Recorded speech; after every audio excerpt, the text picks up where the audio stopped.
हो, जब भी मुंडन में जाते हो, जब भी बर्थडे में जाते हो, आप भोजन करने के बाद कहीं खड़े होकर के 5 मिनट 2 मिनट आप भगवान का चिंतन जरूर करेंगे। दूसरी बात, जब भी आप भोजन करते हो, भोजन करने से पहले आप भगवान को जरूर बुलाएंगे कि हे प्रभु ये भोजन पाइए और प्रसाद मुझे दीजिए। हे बालाजी महाराज ये भोजन पाइए और प्रसाद मुझे दीजिए। हे राम जी, हे गुरुदेव भगवान, गुरु को मानने वाले गुरुदेव को बुलाएंगे। हे गुरुदेव भगवान आप दया करें, ये भोजन प्रसाद है पाइए आप और मुझे प्रसाद दीजिए, जल का आचमन कीजिए। फिर उसके बाद आप भोजन करें और भोजन करने के बाद थाली जो होती है पत्तल, जिसको कहते हैं थाली, घर में अगर कर रहे हैं, घर में भी रोज करना है आपको, और कहीं बारात में है तो भी, और उसको उस पत्तल को, थाली को मस्तक में लगाया कि प्रभु ये आपका प्रसाद पाया है, आपकी सदा हम पे कृपा बनी रहे।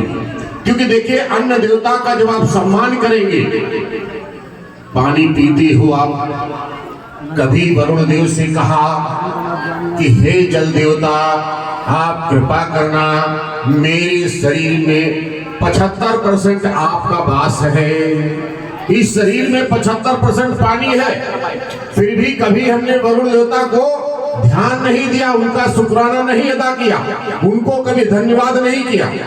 तो हम सभी जल जब भी ग्रहण करें, कहे हे वरुण देवता आप कृपा करना, मेरे अंदर आपकी व्यवस्था अच्छी बनी रहे, आप ऐसी कृपा करना। उनको याद करो, जिस भाव से याद कर सकते। अब भाव की बात, एक कथा सुनाते हैं। कुछ चरवाहे भेड़े चरा रहे थे, जंगल में भेड़े चरा रहे थे। संध्या का समय हुआ, उधर से एक सूफी फकीर जा रहे थे,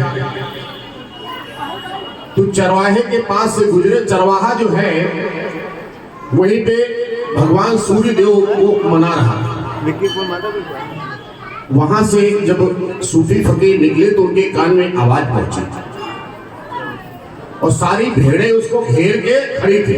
उस चरवाहे वो क्या प्रार्थना कर रहा कि हे सूर्यदेव महाराज आप बड़े दयालु हो, आप थक गए होंगे, दिन भर की परिक्रमा करते करते आप बहुत थक गए होंगे, आप ऐसी कृपा कर दो, मुझे अपने पास बुला लो, मुझे अपने पास बुला लो। हे भगवान मुझ पर ये दया करो ताकि मैं आपकी सेवा कर सकूं, आपके मैं चरण दबाऊं। आप दिन भर पानी तक नहीं पिए होंगे, पता नहीं आपको किसने पानी पूछा या नहीं पूछा, और आप इस तरह परेशान होकर के सारे संसार को सुख देते हो। और मैं आपसे ये प्रार्थना कर रहा हूँ, हे सूर्यदेव भगवान मुझे आप अपने पास बुला लीजिए, मैं आपकी सेवा करूंगा, आपका मैं बिस्तर लगाऊंगा, आपकी मैं व्यवस्था देखूंगा, आपको तुरंत पानी लेकर के आऊंगा। हे सूर्यदेव नारायण आप मुझ पर दया कीजिए, मेरी ये प्रार्थना मंजूर कीजिए, हे प्रभु मुझ पर दया कीजिए। इस तरीके से वो प्रार्थना कर रहा था तो सूफी फकीर ने सुना। उन्होंने कहा कि हे मूर्ख ये तू क्या कह रहा है, ऐसे कहीं प्रार्थना होती है? कहने लगा मुझे तो नहीं मालूम, मैं तो जैसे करता हूं वैसे ही करूंगा, आप बता दीजिए मुझे कैसे करना है। सूफी फकीर ने अपने तरीके से उसको बताया।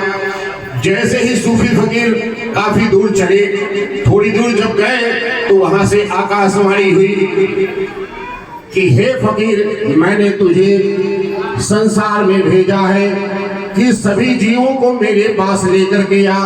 तूने तो जो मेरी प्रार्थना कर रहा था मुझसे उसने तूने दूर कर दिया है उसे, और अब जा उससे क्षमा मांग। मुझे उसकी प्रार्थना मंजूर थी, मैं उसकी प्रार्थना से प्रसन्न था। कम से कम कोई तो ये कहने वाला था कि हे सूर्यदेव महाराज, आप बहुत थक गए होंगे, दिन भर चलते हो, दिन भर घूमते हो, आप थक गए होंगे तो मैं आपके पैर दबाऊंगा, आपके सर में तेल लगाऊंगा, आपकी मैं सेवा करूंगा, आपका बिस्तर लगाऊंगा, आपको मैं भोजन कराऊंगा, आपको मैं ये सारी सामग्री की व्यवस्था देखूंगा।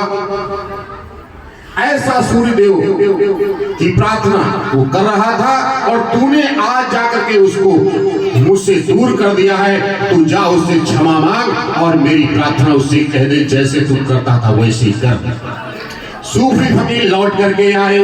लौट के आने के बाद उसके चरणों में गिरे, कहने लगे हे महाराज, आप बड़े ज्ञानी हो, आप जैसे प्रार्थना कर रहे थे भगवान की वैसे ही करिए। आपकी प्रार्थना सूर्यदेव मंजूर कर रहे हैं और आप उनकी प्रार्थना में लगे रहे।